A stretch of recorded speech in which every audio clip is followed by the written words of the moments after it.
Well, this next video is viewer discretion advised, especially if you're JC Smith, because we're selling the Paystar.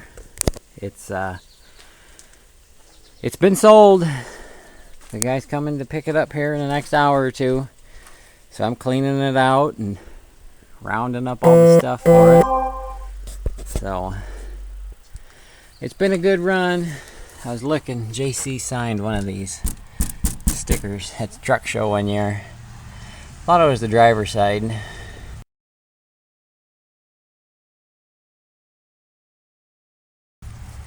But I don't see remnants of it anymore.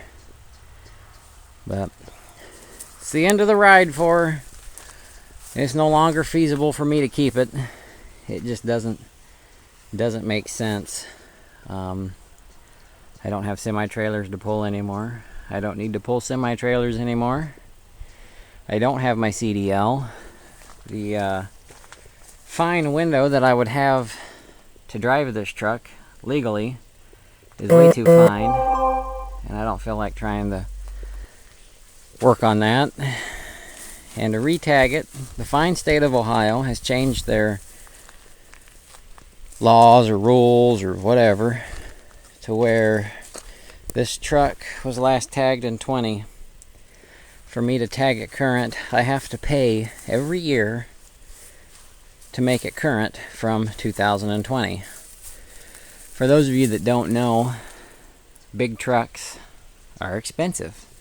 Now I do have it plated as a farm truck, but it's been so long since I've tagged it. I think they've changed the rules of that. I think the farm tags follow the weight ratings of the big trucks. But for me to buy tags for this thing every year would cost about $750. So for me to get current, it's $2,300, I think they told me. $2,400, something like that, in that realm. Well, I'm not going to pay that. You cannot prorate farm trucks anymore, which means you cannot just pay the year you want to drive it. So for all that time this truck's been sitting in the yard, not doing anything, I would have to tag it for that. I would have to pay whatever their taxes, whatever that money goes towards, I would have to pay for that, even though this truck, technically speaking, didn't leave the yard. So that's not feasible. I could get historical plates for it, maybe. I mean, I can get them for it, but I still don't know if that would take me out of the CDL clause or not. So we're just gonna get rid of her. I don't want to see it go, but it's gonna go to a loving home. It's gonna stay somewhat local, and the guy's gonna use it to haul grain. He has a little trucking company, and he just wants like a local truck for hauling grain. So he's got big plans for it. Hopefully he'll catch up with me and we can go check it out after he does the stuff he wants to do to it. He wants to paint it and everything, which I understand. So he wants to do all kinds of stuff with it. You can see it does have, I did update the rear wheels here. I did not update these ones yet, but they're not going to get updated, so at least by me. But we got her loaded up with the extra parts that we had for it. I still got to get the chrome stack out that I bought for it, never put on. Got the wet line and old muffler over here. The old muffler is rotted out at the bottom, and that leaked and was froze up. He's going to go a different route with the PTO. He also might pull equipment with it. He has a lowboy trailer, I think, or he's going to get a lowboy trailer, and that's what this truck did for a long time. It was a lowboy truck. So, but it's the end of the road for the old girl. Let's fire it up one last time, and then maybe we'll get a driving away shot when she leaves. Oh.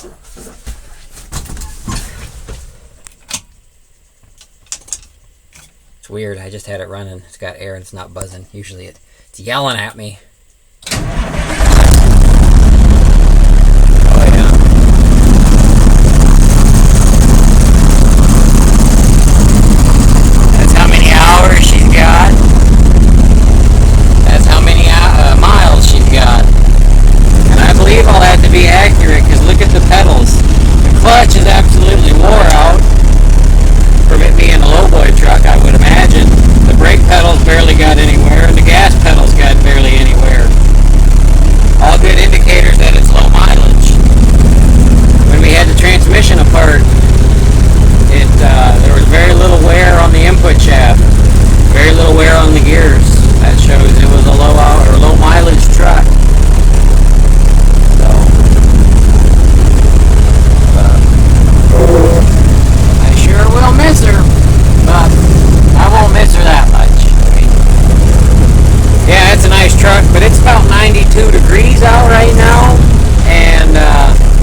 air conditioner.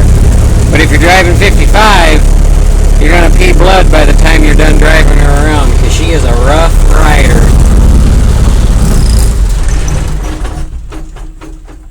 But anyways, this just needs to be a short video because there's really nothing to talk about other than we're selling the truck.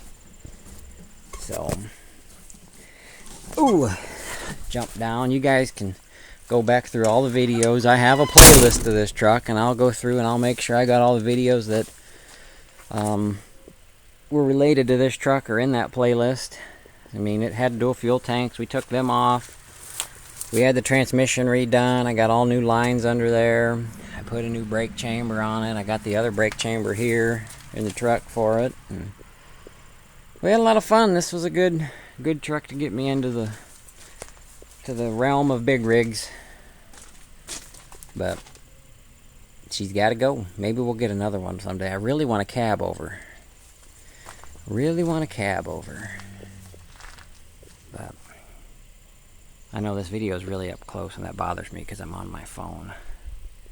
But anyways, I'll get you guys a shot of her going to her new home. And then that'll be all she wrote. The end of the beautiful Paystar.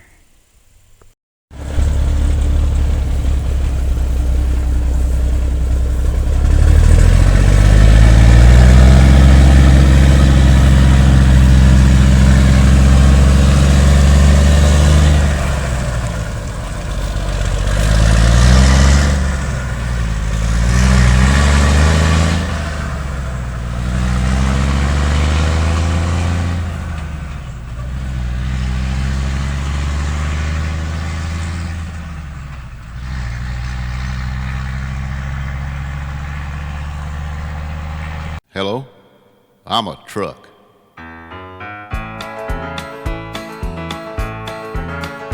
You've heard songs about truck drivers, many times their story told.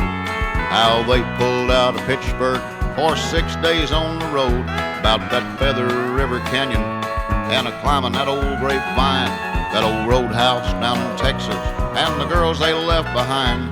You've heard their tales of daring, and I think that's just fine. But if you could spare a minute, well, I'd like to tell you mine. There'd be no truck drivers if it wasn't for us trucks. No double clutching, gear jamming, coffee drinking nuts. They drive their way to glory, and they have all the luck. There'd be no truck drivers if it wasn't for us trucks. Well, there he sits in that cafe drinking coffee and telling lies. Probably telling him about that hill we topped 10 miles back. Or to tell him how he missed a gear in that Volkswagen bus full of hippies past us like I was sitting up on jacks. Or how he missed that curve over on 66. Hadn't been for me hanging on the shoulder, well, we'd have both wound up in the ditch. If we're on time, he takes the credit, and if we're late, I get the blame. Up those hills with shutters open, my stacks are running flame. My tackle running red line, sucking diesel from the tanks. I'd take him south, bring him back without a word of thanks. Well, now you've heard my story, and I guess it's my tough luck. There'd be no truck drivers if it wasn't for us trucks. There'd be no truck drivers if it wasn't for us trucks. No double clutching, gear jamming, coffee drinking nuts. They drive their way to glory, and they have all the luck. There'd be no truck drivers if it wasn't for us trucks.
So, you might be wondering about this truck. Now that the Paystar's gone, and I'm selling everything, what's the fate of the old Chevy? Well, it's up for sale, as is, with the dump bed and everything. And as I figured, and you guys will probably figure, a truck that's in a million pieces don't tend to sell well. But I had a guy that come out here, and he bought the bed off the yellow truck I have out back that I think you guys might have seen a time or two. It's a C70 Chevy, and I got it for parts. Well, I wanted to hang on to that yellow truck, just the cab and frame and everything, because I could use parts for this truck. Well, I've decided more and more that I've been letting more of that yellow truck go. The guy wanted the bed and the frame to make a dump trailer. I said, well, I just want to sell the bed. And then I changed my mind. I said, well, I'll sell you part of the frame too. And then I decided, you know what, I don't feel like cutting the frame apart. I'm probably going to sell this green truck, so why don't you come out and make me an offer on the whole thing? So he come out yesterday, actually. And I said, hey, I got this other one in the barn. He said, let's go take a look at it. So he was looking at it, and I could tell he was thinking that he recognized this truck from somewhere. And I got going through the paperwork because I told him I think the engine's been replaced and it's got less miles on it than the odometer says. And I was going through the papers, and I said, you wouldn't happen to know this guy, would you? And he said, no, why'd you have to say that name for? So he knows whose truck it is, and they bought some equipment off that old fella before. And he knows this truck, and he is kind of excited about this truck. He wants just the truck, though. We're going to take the toolbox off of it, and he'll take it as is. We talked about a price, and then he happened to see what kind of combines I run. And, well, let's just say there may or may not be a trade deal go on with this old girl. So